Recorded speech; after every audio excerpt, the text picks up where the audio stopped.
Hey guys, thank you so much for joining me. I'm really excited about today. Today I'm going to be talking about financial independence. It struck me the other day that I didn't actually do an episode on this, and yet I referenced it a few times in my previous videos.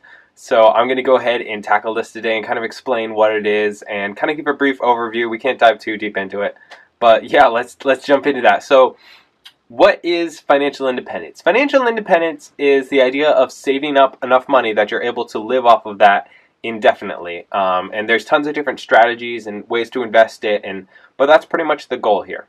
And then you'll be able to retire in your 30s, 40s, 20s even for some of you if you really go for it. So how much you will need depends on how much you're spending. So it all kind of ties in with it.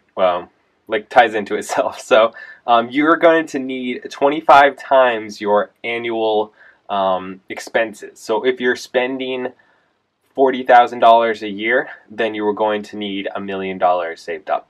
And by saved up, it doesn't necessarily need to be cash. It can be real estate. There's different ways of investing. We can jump into that later. But that is the general rule. So most people are going to tell you, get a good education, go to college, get a good education, and then go out and get the highest paying job you can get. And then usually once you get that, those are good things. I'm not saying that. And then once you do that, you end up getting a big house. And then you end up getting a new car. And then, then maybe you start having kids and the expenses start to pile up and you put them in a nice school. And these things, pretty much no matter what your expenses are, your income seems to match it. So if you're making $40,000 a year, you're going to spend $40,000 a year. If you're making 50, you're going to spend 50. If you're making 80, you're going to spend 70, 80. So it kind of follows with that. I read an article yesterday that 60% of Americans are spending at or above what they're making. I think it was 18% are spending more than they're making. So that's a lot of Americans, over half, living paycheck to paycheck. So this is really common. So this is a way of doing it differently. So if you want to do it differently, you want to be able to retire when you're 30, when you're 27, you need to do things differently than everybody else, because obviously that's not going to work. That's going to make you work to 65. Not saying there's anything wrong with that. Doesn't sound fun to me. I'm much too lazy for that, so I want to work hard, really hard right now, so that I can enjoy my time later, and I can travel the world, and I can, do all the stuff. I can not worry about finances ever. So things like that.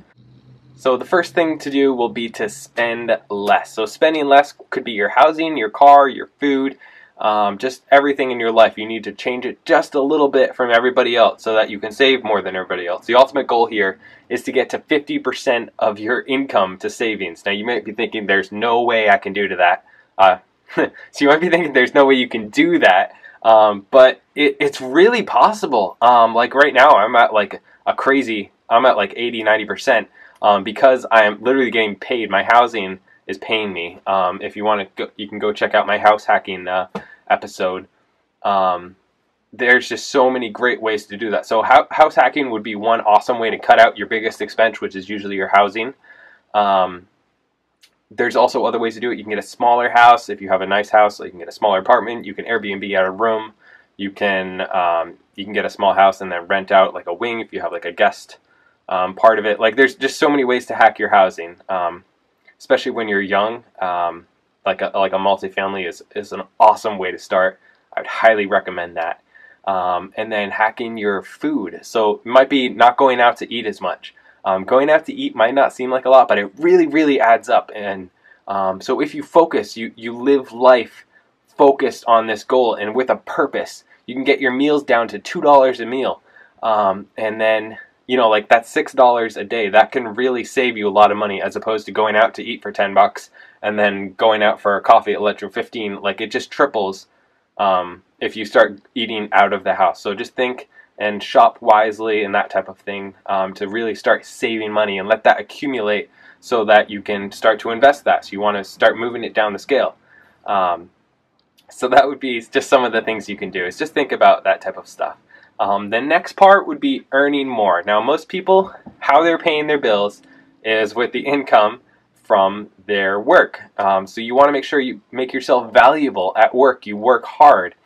You like you do add value to your work by, educating yourself and doing extra training, whatever it happens to be, and then ask for a raise, just try to move up, whatever that may be. Maybe find a different job. Like if you're able to house hack and you don't have those expenses of of a house, and you're not as tight on your finances, then maybe you're able to take a pay cut to move to a different position or a different company, and that might give you an opportunity to move up in the future. So it might actually be like a pay cut for now, but in a couple of years you might jump 50%. So just this one thing leads to another is really what it is. You might also want to start a side hustle. I'll be doing a video on that soon. Just different ways to earn money. It can be, you can really do anything. You can drive for Uber if you're into that sort of thing, if you want to actually spend your time. You can start a YouTube channel. I mean, you can start a blog. You can sell stuff on Craigslist. You can start your own small business at nights. There's just so many things you can do. If you know a trade, that's really valuable. You can like find construction people that you can work with. That's what I do. I actually know how to do stamped concrete. I've been doing that with my grandfather for a while, and now I'm able to go out and make $300 a day. If I, as that supplementary income a couple times a week, couple times a month, depending on when it is.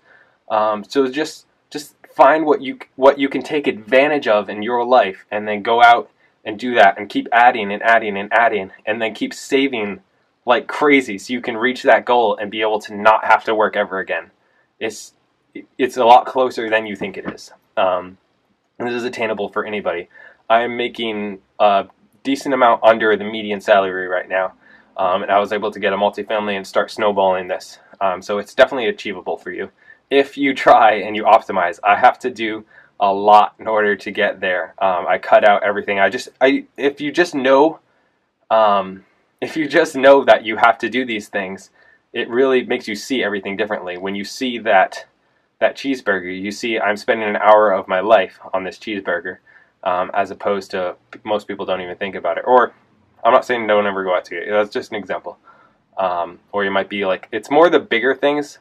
So I'm all for spending money on having a great time somewhere. If it's valuable money, you're not just wasting it, or on entertainment, or on going out to get some drinks or whatever. I'm all for that. It's the big things like the housing, the car, and then frivolous spending all the other times, or just not optimizing your life really. That's what will slow you down significantly.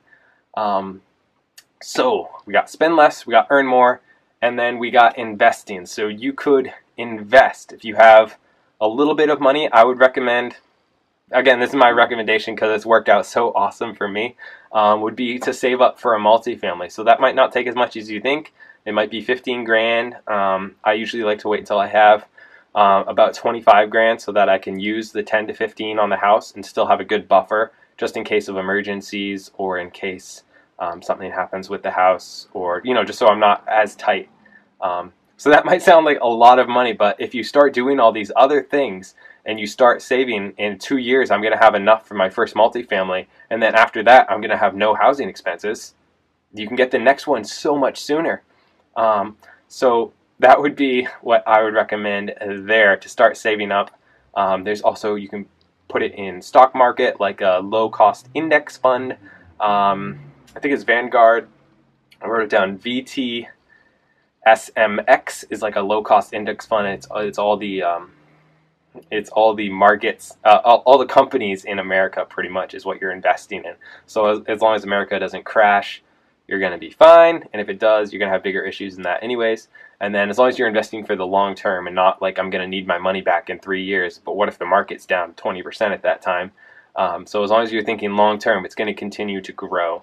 Yeah, so that's pretty much what it is. Now, the whole goal behind this is you're going to have to work smarter and harder than everyone else in order to get there. You're going to have to optimize a lot of things in your life. You're going to have to be frugal. You're going to have to think differently. You literally see the world differently than everybody else. Because that's not to say you're better than everybody else, but if you do the same thing as everybody else, you will end up like everybody else and you will work to your 65. So that would be it. Really, it's just seeing things differently, learning about this. Once you begin to dive into financial independence, you start listening to the blogs, reading the books, or listening to the podcasts, watching YouTube channels. You will see the world so differently, and you won't be able to go out and do stuff that is just not going to add any value, any happiness to your life.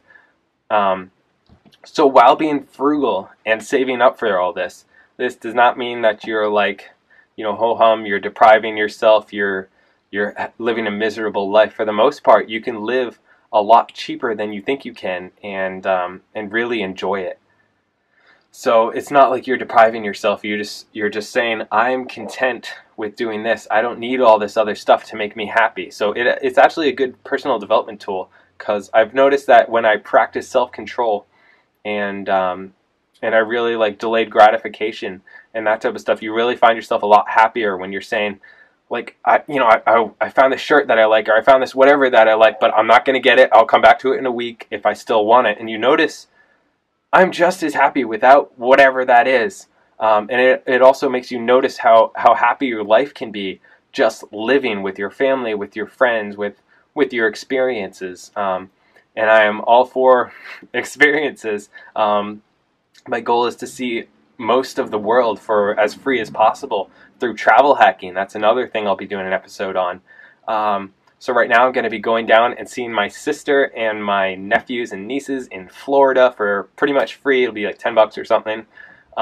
So it's just really, really not about depriving yourself. It's about doing things differently and having experiences, and I think it's a really a good thing. So I hope this inspires you to check in on it and really start to go down that path and educate yourself about it and better yourself as a person.